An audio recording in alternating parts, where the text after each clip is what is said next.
Talking about Rules of Attraction by Bret Easton Ellis to horror fans is a weird proposal because that's definitely not the book that gorehounds will appreciate. However, it is sort of important to the horror genre because this is the book that we have the first appearance of Mr. American Psycho himself, Patrick Bateman. And yes, he only has a point of view chapter in this book, the same way that his brother, Sean, has a point of view chapter, I believe, in American Psycho, and Sean is one of the protagonists of this book.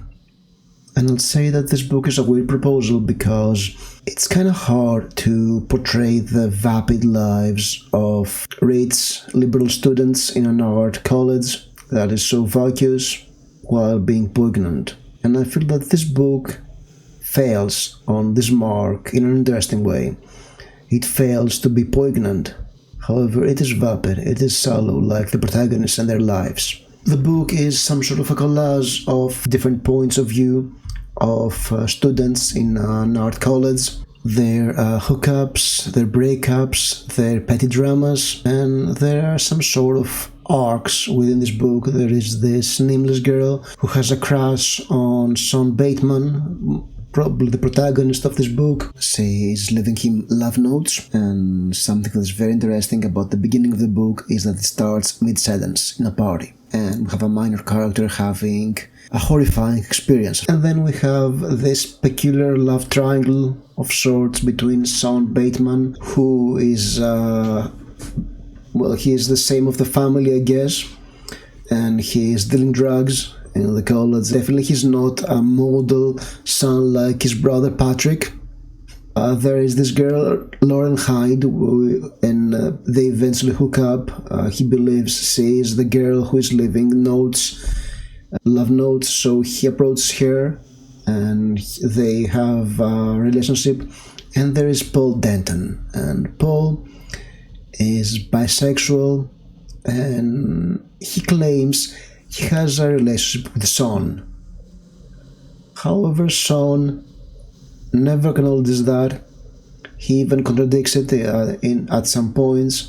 So you have to wonder, is the relationship in Paul's mind because he's not a stable guy? Or is Sean and Paul a thing, but Sean is too ashamed to acknowledge it? And that's something, this unreliable narration is something we'll also see in American Psycho. It's done much better in that book, I believe. But then again, there are sadistic murders in that book, so yes, of course I'll say it's better. And then there are some minor characters here and there. Patrick's chapter is not as psycho as his own book, but there is this vapidness of people, this consumerism. Well, the characters are not yuppies, there are students, they're future yuppies, but still there is this dehumanization of them, this need to create identities out of things they consume or things they support, like in American Psycho. In a way, this is where American Psycho, it takes a lot of elements, a lot of tropes, and yes, there is some very dry satire in this book, I guess, but you have to go and realize the satire because you can read it as the shallow lives of rich people. I don't know about the first book by Bret Easton Ellis. I think it's less than zero. I haven't read that one. I believe it's somewhat similar to this book. These books are autobiographical in a way, and a lot of the characters of this book, I know that they appear throughout other novels of his. So there is Eastonverse. Yeah, Patrick Bateman, there's a multiverse in which Patrick Bateman exists. There is even a cinematic universe of sorts, since Dawson from Dawson's Creek portrays the brother of Patrick Bateman in this movie, in the movie Rules of Attraction that came after American Psycho. There was also Jessica Biel as Lauren. I haven't watched the movie, so yeah, I cannot speak about how close it is to the book, but then I haven't watched American Psycho yet. I've already read the book. I know, I should be ashamed. I should have my horror fans' credentials revoked for this. So yeah, is it a recommend? No. No, if you're a gore hound, you'll probably not enjoy this book. I know it's important because Patrick Bateman appears in this book, and there is a third novel featuring Patrick Bateman, Lunar Park, by Bret Easton Ellis. I have this book, I have yet to read this. So yes, there is a trilogy of Patrick Bateman. I think in Lunar Park he has a bigger role, but yeah. And the book is all about him, alright? Maybe I should go deeper into the Bateman verse. Who knows, it may be fun. I should probably get Lunar Park out of the bookshelves behind me and read it. It will be fun, hopefully.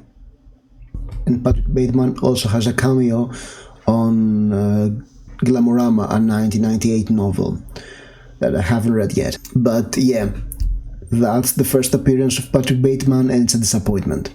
The kid brother is not as psychotic as Patrick, but then again, he has psychotic people interested in him, and maybe hookups with one of them, but at the end, the entire novel is about vapidness, and he portrays this vapidness in a very dry way, the same way that American Psycho portrays the psychosis of yuppies.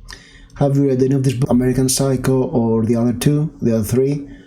I'll leave a comment below if you've read them. Like, subscribe, and I'll see you soon. Stay spooky.